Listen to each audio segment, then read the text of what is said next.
Now the Audi Q7 has been one of the brand's defining models in India, but this generation has been around a while, enough for it to get its second facelift. So what do you get with it, and is this SUV still relevant? Let's find out.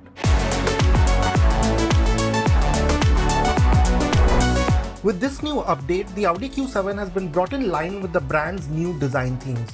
So the grille has more chrome around the edges and the vertical studs. You also have more open venting in the bumpers with more aggressive patterns. The new 2D logo makes an appearance here, while the matrix LED headlamps have new detailing in them. The long, flat Q7 profile is still distinct, especially since there are no major changes here aside from new color options and alloy wheel designs. Similarly, at the rear you have new lighting elements and bumper designs.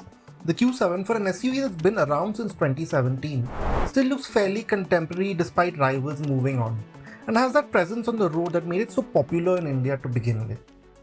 Now with the long length of the Audi Q7, what you get is a really useful boot space. As you just saw, this cover folds up with the bootlet, so you have a better access to the whole boot space, which is 740 liters, and even with the third row up, which are powered by the way, you still have 295 liters. So even if you're carrying 7 people, you can still carry a good load of luggage. As you can see, this lip is flat, and then I can lower it further too with the air suspension. The car will lower itself. Now again, that makes putting things easier still, and then you also have this separator kind of arrangement. Now what this does is, it just makes sure your things don't flop around when you're driving. So yeah, it's a neat touch to have as well. Now, as is true for most Audis, this Q7 too still feels contemporary, even though it's not the most up-to-date or modern looking space anymore. And you have that sense from the simplicity and the quite directness of the general design of the Q7. For example, you have some neat flat surfaces. Yes, maybe the amount of gloss black used is a bit too much, but it's all well done and built to a high standard. For example, the way these vents work, or just how tactile, say, some of these buttons are, they really do the job well. And then the new bits that have been added, for example, this wood trim and the upholstery, they do a little bit to enhance the space. Having said that, there are some things that really do stand out. For example, some of the plastics, say around here and in the door cards and so on, they could have been of a better grade. You don't expect that in a big 3-row luxury SUV anymore. And these screens, while they are perfectly alright, they do seem a bit outdated now compared to what the competition gives you.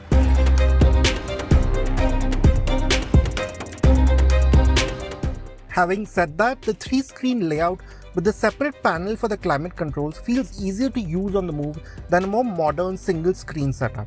You have large buttons for the temperature and fan speeds and haptic feedback. The main touchscreen is responsive enough, and the digital instrumentation continues to be one of the easier ones to get used to. The central bin is a bit too shallow, but you have enough chargers and storage spaces in the door pockets, although ventilated seats are missing. Now with the second row of the Q7, the first thing that strikes you is the kind of adjustment and flexibility that's on offer. You effectively have 3 separate seats here, each of them with their own contouring and support, so all the 3 passengers can sort of decide how they want to sit. And it's also wide enough, I feel, to accommodate 3 people together, which is great. Yeah, there is this hump, but I think you can get around that pretty easily. But what you can actually do is slide each of these forward and back like this. And even when it's fully forward, as you can see, I have a decent amount of knee room and leg room. These seats are pretty high up, so that's not a problem. And headroom is not bad either. I have this much, I'm about 5'7", and I still have this much, so that's okay. But what's also nice is the kind of recline angle that's on offer. So you can get into a very comfortable seating position here. And then of course there are amenities. Yeah, they're not absolutely at the top end of what you can expect, but it's still good. For example, I have these sunshades, these vents right on the pillar, which is always nice. My own 4-zone climate control, this small armrest here with my own cup holders, some Type-C charge ports, and this big door pocket. The Q7 largely carries over the same features as the last model, which means that it is slightly lacking in this regard. While passive safety is good, ADAS features are still some way behind current expectations. Now, calling the Q7 a 7-seater is a bit of a stretch. It's a 5+2, I must say. So while getting in is quite easy, I can just do this, and I have a nice wide space to get myself in. That's not too difficult. If you're taller, yes, it's quite a crouch, and these seats power fold up like you just saw. And once I'm inside, as you can see, space is okay. I mean, I have just about enough space to put for my knees. Yeah, the usual third row kind of situation is here where I don't have much thigh support at all. But I must say the backrest is not too bad. I have good support, and these headrests also do their job pretty well. Now once I have pulled this seat back, my only real problem is the kind of space I have for my foot. There's no real place for me to arrange it nicely. I just have to put it between these two seats.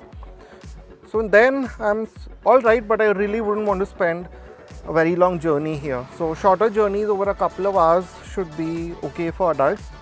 Yeah, headroom is going to be a problem too. As you can see, I have about this much left. So if you're anywhere close to 5'9", 6 feet tall. Now there could have been a few more amenities here. You get cup holders, but I don't see any charge ports or AC vents here, which could have been added, I must say. This is a purely cosmetic update to the Q7, so the 3-litre V6 with 340 PS and 500 Nm remains unchanged. This makes for a brisk car with a 0 to 100 kmph time of 6 seconds and quick rolling acceleration time. You get the Quattro all-wheel drive system, but a notable difference from the Q8 which we distinctly noticed is that air suspension continues to be offered. You have that typical SUV-ish feel from behind the wheel as well. You sit fairly high up. You have this nice view out, you can see fairly clearly around, so that's sorted. But the highlight has to be, just like in the Q8, this 3-litre V6 engine. To start with, it's especially refined. You barely hear it at most times on a regular calm driving situation like we are right now. Yes, when you're going a bit faster, you do hear it, but then it's a nice, slightly aggressive note to it, which is more enjoyable than anything else. And then of course you have the way it delivers performance. So right off idle, there is that big slug of torque, but it's not too much, it doesn't overwhelm, or there are no gaps in it. So at any speed, you always know that when you put your foot down, there will be a good chunk of performance at your disposal.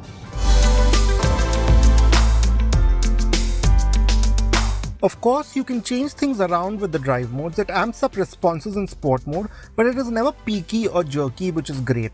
The 8-speed ZF is as competent as anywhere else. It usually fades away in most situations, but can be a touch hesitant in the normal mode, which is okay in traffic, but the sport gearbox mode makes for a smoother experience on highways. The air suspension really does give you a wide range of the kind of driving dynamics that you can expect in the Q7. So for example, in the comfort mode, it's quite pliant, especially over broken patches and so on. The car always seems to stay level. There's not too much roll or dive. It is there, of course, you can't hide the weight of the thing, but the dive especially is very well controlled. But I do think in the dynamic mode, it sort of finds its sweet spot. It's not moving around in the way some air suspension cars do on our uneven roads. It's really quite flat and settled. And then around corners, of course, you have that slight more degree of engagement or grip within the drivetrain, which is great. But sometimes over ridge surfaces, you do realize that the air suspension can take some time to react. Here it also lets in the roughness from the road a bit more than a fixed suspension setup, but this really isn't a deal breaker. I would have liked a bit more feel from it, but more importantly, maybe the brakes they could have done with a bit more bite in them, at least in the pedal. They work really well, but in the pedal at least there could have been a bit more bite. And then of course you have that Audi Quattro system, that all-wheel drive, and the kind of grip that you get through that is obviously great. So you can carry reasonably high speeds for a big long car, tall car such as this one around bends. So overall, with the air suspension, this Q7 is a neat, stable car that will not throw up any surprises, and that's actually to an extent quite pleasing to drive, especially if you want to do long distance journeys in it. Prices for the new Audi Q7 start from Rs 1.06 crore on road. This makes it a touch more affordable than rivals, but it does miss out on a generally more modern feeling, a diesel option and features. That said, it is especially practical and comfortable and has a well-rounded driving experience that makes it one to consider if you are in the market for a large luxury SUV.